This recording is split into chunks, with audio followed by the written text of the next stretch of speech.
कुछ होंगे सही तो सही को सराहना दूंगा, अब गलत को मैं कैसे अपना रास्ता मानूं।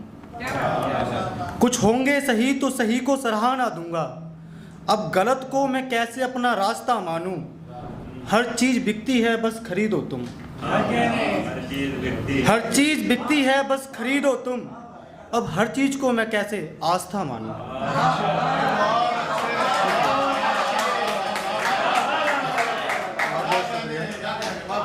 ये अब देखिएगा कि मैंने उसे देखा भीड़ भरी बस में, ट्रेन के सफ़र में, ट्रैफिक सिग्नल की लाल बत्ती पर ताली बजाते हुए। अब आप समझेंगे कि मैं किस तरफ जा रहा हूँ। मांग नहीं रही थी जैसे हक जता रही हो, ना देने पर गाली देने पर आशीर्वाद। ये कौन सा न्याय है, ये कौन सी परंपरा है। अकेली हो तो नजरें झुका चली जाती है, चार हो तो आंखें तरेर भारी पड़ जाती है।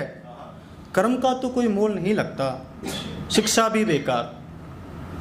कर्म का तो कोई मोल नहीं लगता और शिक्षा भी बेकार, बस पैसे देकर दुआ खरीद ली जाती है। शुक्रिया शुक्रिया शुक्रिया। जहाँ से जन्म उन्होंने लिया वहीं से हमने भी, जिनको पूजा उन्होंने उनको तो पूजा हमने भी। कहते हैं वो शिव पार्वती का रूप हैं, कहते हैं कि वो शिव और पार्वती का रूप हैं, पर जो सामने दिखता है वो क्या। अगर सच में दिव्यता है इनमें तो फिर मजबूरी इनकी पहचान क्यों। क्या आस्था भी अब पैसों से तोली जाती है। घर में शादी हो, बच्चे का जन्म हो, तब दस्तक दरवाजे पर। मैंने कहा बैठो खाना खा लो, पर बोली खाना नहीं 20 से 30 हज़ार रुपये लूँगी। पर बोली खाना नहीं 20 से 30 हज़ार लूँगी। मैंने पूछा क्यों, तो हालातों ने बद्दुआ का मोड़ लिया। वस्त्र ऊपर से ऊपर, नीचे से नीचे, लोगों की नज़रें झुकने लगीं। औरतें, बच्चे, बूढ़े सब ने मुंह फेर लिया। गालियों का पिटारा खुला, मुझे अन्याय की तराजू में तोला गया। समाज का हिस्सा है तो समाज अपनाता क्यों नहीं। पैसे ना देने पर श्राप मिलते हैं, कभी कभी हाथ भी उड़ जाते हैं उनके। खुलेआम अश्लीलता और फिर कपड़े भी उतर जाते हैं, हमारे भी और उनके भी। अगर समाज अपनाता नहीं तो पैसे भी क्यों देता है। थोड़े ही तो हैं, हमारा क्या जाता है। यही सोच लेते हैं हम कि थोड़े ही तो हैं, हमारा क्या जाता है। बस यही सोचकर हर कोई झुक जाता है। अगर वो आम इंसान है तो आम इंसान की तरह क्यों नहीं जीते। अगर सच में दुआ बद्दुआ लगती है तो फिर इंसान मंदिर क्यों जाता है। सबको पता है पैसा अहम है, हर इंसान किसके पीछे भाग रहा है, पैसे की। कहा जाए तो पैसा ही भगवान है। तो सबको पता है पैसा अहम है, तो फिर हम पैसे क्यों दें।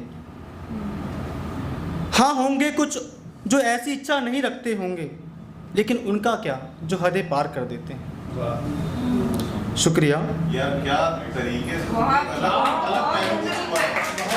बहुत शुक्रिया।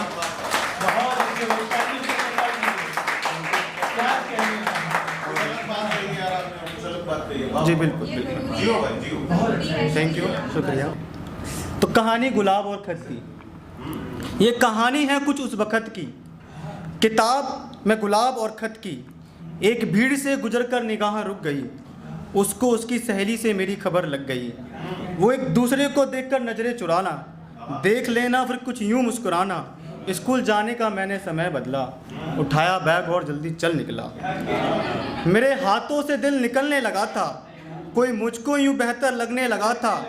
वो अपनी सहेली के नाम से मुझे पुकारने लगी, वो मुझे देखकर जुल्फ़े संवारने लगी। वो चाहती है पहले पहल हो मेरी तरफ से, मैं चाहता हूँ पहले पहल हो उसकी तरफ से। बस इन्हीं बातों में दिन गुजर रहे थे, नज़रों से कहते जुबान से मुकर रहे थे। वो डरती है कि कहीं मैं ना कर दूं, मैं डरता हूँ कि कोई मसला खड़ा ना कर दूं। उसे आते देख मैंने उसकी तरफ हाथ हिलाया, दाएं बाएं देखा फिर मुस्कराया, ले आया चॉकलेट और पहला गुलाब जेब खर्ची से, लिख डाला पहला खत दिल की मर्जी से। शुक्रिया। कि ले आया चॉकलेट और पहला गुलाब जेब खर्ची से, लिख डाला पहला खत दिल की मर्जी से। जवाब में ना आया तो पलट के फिर देखूंगा नहीं, अगर जवाब में ना आया तो फिर पलट कर देखूंगा नहीं, फिर सामने से कभी उसके निकलूंगा नहीं। बात तो पहुंचा दी थी पर दिल घबरा रहा था, जवाब में क्या आएगा बस यही डर खा रहा था। और अगले दिन वही मेरा खत मुझे वापस मिला, लिफाफा तो वही था, एक नया कागज़ मिला। शुक्रिया। उस कागज़ पर सबसे ऊपर मेरा नाम लिखा था, कुछ लाइनें छोड़कर एक कलाम लिखा था, हाल मैं तुम्हें अपना बयां कर दूं, क्या करोगे अगर मैं मना कर दूं। फिर मैंने बदले में फिर उसे जवाब लिखा, तुम्हें पाना अपना ख्वाब लिखा, बेइंतहा है मोहब्बत तुमसे कुछ भी कर गुजर जाऊंगा, तुम मिले तो मुकम्मल वरना फिर मर जाऊंगा। फिर 2 लाइनें और हैं। अगले खत में उसने दिल की सारी बातें लिख दी, कैसे गुजरी उसकी सारी वो रातें लिख दी।